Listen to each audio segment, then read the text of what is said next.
மாநிலம் முழுவதும் போராட்டங்கள் அதிகரித்து வருகின்றன. மக்கள் மனதில் கோபமும் ஏமாற்றமும் கொந்தளித்திருக்கிறது. ஆனால் இந்த நிலை குறித்து பேசுவதற்கு பதிலாக திமுக சார்பு ஊடகங்கள் உண்மையான மக்கள் பிரச்சினைகளை மறைத்து வேண்டும் என்றே வேறு விவாதங்களை முன்னிலைப்படுத்துகின்றன. மக்களின் அடிப்படை கோரிக்கைகள் பேசப்படாமல் ஜனநாயகன் படம் போன்ற சர்ச்சைகள் சமூகத்தில் அதிகமாக பேசப்படுகின்றன. இது மக்களின் கவனத்தை உண்மையான பிரச்சினைகளிலிருந்து திருப்பும் அரசியல் நாடகமாகவே பார்க்கப்படுகிறது. ஆனால் இந்த நாடகங்களுக்கு பின்னால் தமிழ்நாட்டின் பல பகுதிகளில் மக்கள் மாதக்கணக்காக போராடி கொண்டிருக்கிறார்கள். முக்தாரை கைது செய்ய வேண்டும் என்று நாடார் அமைப்புகள் நீண்ட காலமாக போராடி வருகின்றனர். அவர்களின் குரல் இன்னும் ஆட்சியாளர்களுக்கு கேட்கவில்லை. அதேபோல் அரசு மருத்துவமனைகளின் முதுகெலும்பாக இருக்கும் செவிலியர்கள் மாதக்கணக்காக போராட்டத்தில் ஈடுபட்டு வருகின்றனர். ஆனால் அவர்களின் கோரிக்கைகளுக்கும் தீர்வு கிடைக்கவில்லை. நகரங்களையும் கிராமங்களையும் சுத்தமாக வைத்திருக்கும் தூய்மை பணியாளர்கள் தங்களின் வாழ்வாதாரத்திற்காக போராட வேண்டிய நிலைக்கு தள்ளப்பட்டுள்ளனர்.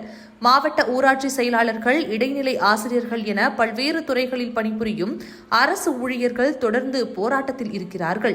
இப்போது பள்ளி குழந்தைகளுக்கு உணவு வழங்கும் சத்துணவு ஊழியர்களும் போராட்டத்திற்கு தயாராகி வருகின்றனர். அரசு ஊழியர்களுக்கு பென்ஷன் வழங்கப்படும் என்று கூறி பின்னர் அதை நடைமுறையிலிருந்து குறைத்தது திமுக அரசு. இதனால் ஆயிரக்கணக்கான ஊழியர்கள் தங்களை ஏமாற்றப்பட்டவர்களாக உணர்கிறார்கள். வாக்குறுதிகளுக்கும் செயல்பாடுகளுக்கும் இடையிலான இந்த இடைவெளி மக்களின் நம்பிக்கையை சிதைத்துள்ளது. அனைவருக்கும் லேப்டாப் என்று அறிவித்த அரசு இறுதி ஆண்டு மாணவர்களுக்கு மட்டும் வழங்கி அதை ஒரு சாதனையாக விளம்பரப்படுத்தியது. மற்ற மாணவர்கள் புறக்கணிக்கப்பட்டனர். இது சமூக நீதி அல்ல, வெறும் அரசியல் நாடகம் என்றே மக்கள் பார்க்கிறார்கள். ஒரு காலத்தில் மகிழ்ச்சியின் அடையாளமாக இருந்த பொங்கல் பரிசு கூட இப்போது மக்களால் கொண்டாடப்படவில்லை.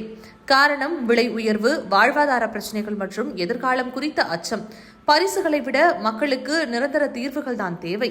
இவையெல்லாம் தனித்தனி பிரச்சனைகள் அல்ல. இது ஒரு ஆட்சியின் மொத்த தோல்வியை காட்டும் படம். உண்மைகளை எத்தனை நாட்கள் மறைத்தாலும் மக்களின் குரலை அடக்க முடியாது. தமிழ்நாடு அனைத்தையும் கவனித்து வருகிறது. வரும் காலம் இந்த ஏமாற்றங்களுக்கு நிச்சயம் ஒரு பதில் சொல்லும்.